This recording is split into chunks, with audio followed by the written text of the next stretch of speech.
ఇక మహేష్ హీరోయిన్గా ప్రియాంక చోప్రా కనిపించనుందని, విలన్గా మలయాళ స్టార్ హీరో పృథ్వీరాజ్ సుకుమారన్ నటించనున్నాడని టాక్. తాజాగా ఈ సినిమాలో మహేష్కు అన్నగా మరో స్టార్ హీరో వెంకటేష్ నటించనున్నారట. ఇప్పటికే వీళ్ళ కాంబోలో సీతమ్మ వాకిట్లో సిరిమల చెట్టు సినిమా వచ్చి బ్లాక్ బస్టర్గా నిలిచిన సంగతి తెలిసిందే. ఈసారి కూడా వీరి కాంబో సెట్ అయిందని వార్తల్లో నిజమెంత అనేది తెలియదు, కానీ ఈ టాక్ అయితే వైరల్ అవ్వడం అభిమానుల ఆనందాన్ని వ్యక్తం చేస్తున్నారు. వీరిద్దరి కాంబోలో మళ్ళీ సినిమా వస్తే బ్లాక్ బస్టర్ ఖాయమంటూ, ఆ సెంటిమెంట్ రిపీట్ అయితే సక్సెస్ కొడతారంటూ అభిప్రాయాలను వ్యక్తం చేస్తున్నారు అభిమానులు. ఇక ఇందులో మహేష్ బాబు సరికొత్త లుక్లో కనిపించబోతున్నారు. ఇప్పటికే ఈ సినిమాను భారీ స్థాయిలో తెరకెక్కించాలని రాజమౌళి కూడా ప్లాన్ చేస్తూ నటీనటుల ఎంపిక విషయంలో కూడా చాలా జాగ్రత్తలు తీసుకుంటున్నారు. ఇక అంతేకాదు, ఈ సినిమాలోని లొకేషన్స్ కోసం విదేశాలలో జక్కన్న ఒక్కడే కష్టపడుతూ ఫైనల్ చేస్తున్న విషయము తెలిసిందే. ఇక చాలా కాలంగా మహేష్ బాబు ఫ్యాన్స్ కాయలు కాచేలా ఎదురు చూస్తున్న టైం రానే వచ్చేసింది.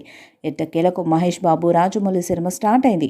రీసెంట్గా ఈ మూవీ ఓపెనింగ్ చాలా సింపుల్గా జరిగింది. అంతా భారీ బడ్జెట్ పెద్ద స్థాయిలో తెరకెక్కుతున్న ఈ సినిమా ఓపెనింగ్ను చాలా సింపుల్గా ఏమాత్రం హంగు ఆర్భాటాలు లేకుండా చేశాడు జక్కన్న. అయితే ఈ ఓపెనింగ్ ఈవెంట్ను బయటకు చూపించకపోవడానికి ఓ కారణం ఉన్నట్టు తెలుస్తుంది. ఈ సినిమా ఈవెంట్ను ఓటీటీలో రిలీజ్ చేయాలని చూస్తున్నారట. ఇదిలా ఉండగా ఇక తాజాగా ఈ సినిమాకు సంబంధించి మరో వార్త వైరల్ అవుతుంది. ఈ సినిమాలో మహేష్ బాబు అన్నగా వెంకటేష్ నటిస్తున్నట్టు తెలుస్తుంది. వెంకటేష్ మహేష్ బాబు కాంబినేషన్ గతంలోనే సీతమ్మ వాకిట్లో సిరిమల చెట్టు సినిమా వచ్చి సూపర్ డూపర్ హిట్ అయింది. ఇక ఈసారి కూడా వీరి కాంబినేషన్ సెంటిమెంట్గా కలిసొస్తుందని కూడా భావిస్తున్నారట.